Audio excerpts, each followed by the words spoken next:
وقتی که واتساپ را نگاه کنی میبینی که 2 دقیقه قبل آنلاین بوده. وقتی که BBM را نگاه کنی میبینی که 5 دقیقه قبل آنلاین بوده.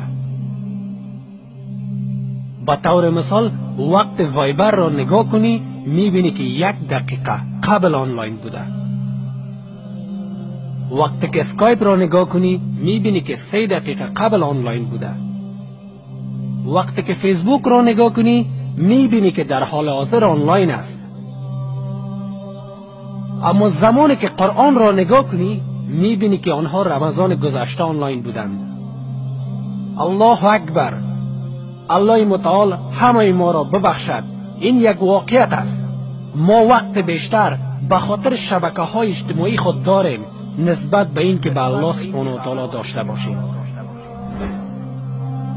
اگر همین لحظه وفات کنی موبایلت خاموش می شود، واتساپت خاموش می شود، BBMت خاموش می شود، وایبرت خاموش می شود، اسکایپت خاموش می شود، فیسبوکت خاموش می شود.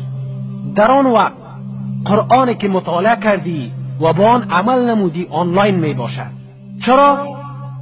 به خاطر که اعمالت به قبرت همراهت است، نه شبکه های اجتماعی. از الله متعال می خواهم همه ما را بیدار بسازد که متوجه اعمال خود باشیم. اگر می خواهی که تغییر کنی، اگر می خواهی که توبه کنی، اگر می خواهی که الله متعال گناهانت را ببخشد، اگر می خواهی که جنت بروی، بشتاب به احکام الله سبحانه و تعالی، بشتاب به قیام شب، بشتاب به سوی رحمت الله، بشتاب به سوی کرم الله. به الله قسم ایچی حال است. بعضی ها همیشه میگن که فردا توبه میکنم چند بعد. فردا اینها لشکرهای کیست؟ این لشکر شیطان است که جوانان ما را فریب میدهد. و الله متعال در قرآن کریم میفرماید و پیروی نکنید از چی؟ و از گام های شیطان پیروی نکنید.